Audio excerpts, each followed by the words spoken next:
ओम शांति। दुख हरता सुख करता सर्वशक्तिवान अथॉरिटी, आज हम बच्चों को स्मृति दिला रहे हैं कि हमें अपने लक्ष्य को सामने रखते हुए पुरुषार्थ करना है और पुरुषार्थ में तीव्रता लानी है। तो आइए रिवाइज करते हैं आज के 20 जनवरी 2025 के मधुर महावाक्यों को। सत्युग की राजाई लेने के लिए क्या जमा करना है? ज्ञान की धारणा, याद का बल, पवित्रता का बल। हमारे पुरुषार्थ का क्या लक्ष्य होना चाहिए? सदा खुशी में रहना, बहुत बहुत मीठा बनना, सबको प्रेम से चलाना। श्रेष्ठ कर्म करने वालों की निशानी क्या होगी? बाप समान दुख हरता सुख करता। सबको क्या समझाना है?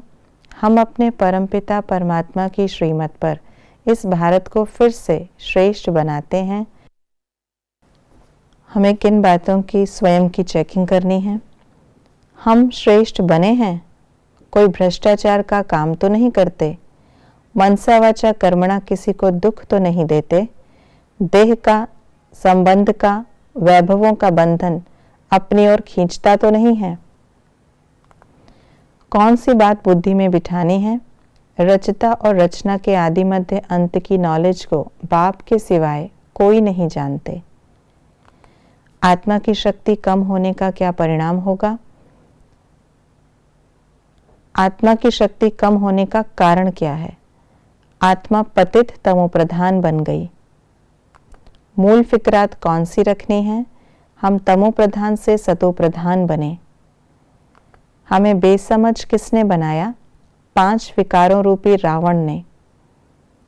हमें किस बात की खुशी रहनी चाहिए? हमको सुप्रीम बाप ने अपना बच्चा बनाया है। खुशी किनको नहीं रहती? जिनमें ज्ञान और योग नहीं, जो सर्विस में तत्पर नहीं। उल्टी मत क्या है? ईश्वर को सर्वव्यापी कहना। गीता का महत्व जाने का कारण क्या है? गीता में श्री कृष्ण का नाम डालना। ये खेल कौन सा है? ज्ञान और भक्ति का। हमारा झंडा कौन सा होना चाहिए? एक तरफ त्रिमूर्ति गोला, दूसरे तरफ झाड़। किस चित्र में क्लियर समझानी है? कल्प वृक्ष और ड्रामा। सबको किस चित्र पर समझाना है? चक्र और झाड़ पर। आकर्षण कहाँ होगा? जहां बंधन होगा। बाप समान कर्मातीत स्थिति के नजदीक कौन है? जो स्वतंत्र हैं।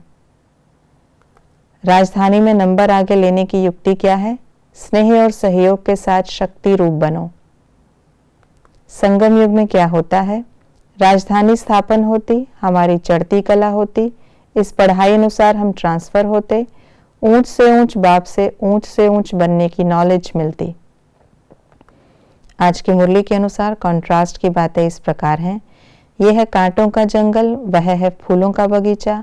अभी दिल्ली कब्रिस्तान है, सतयुग में दिल्ली परिस्तान थी। अभी कांटों का जंगल बहुत बड़ा है, सतयुग में फूलों का बगीचा छोटा होता। उस ज्ञान योग से बेहद का बल मिलता। आज की मुरली के अनुसार कॉन्ट्रास्ट की बातें इस प्रकार हैं। यह है कांटों का जंगल, वो है फूलों का बगीचा।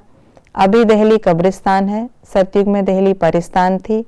अभी कांटों का जंगल बहुत बड़ा है, सतयुग में फूलों का बगीचा छोटा होता।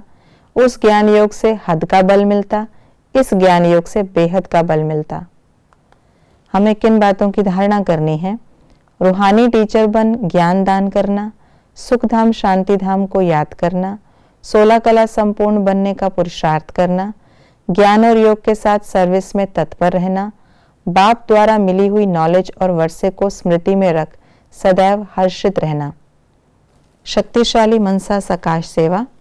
मनसा सेवा से क्या प्राप्ति होती? सफलता। मनसा सेवा करने से क्या समाप्त होता?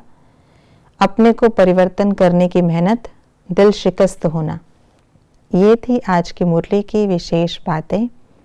बाप द्वारा हमें जो नॉलेज मिली है और वर्षा मिला है, इनको स्मृति में रखते हुए सदैव हर्षित रहना है और 16 कला संपूर्ण बनने का पुरुषार्थ करना है।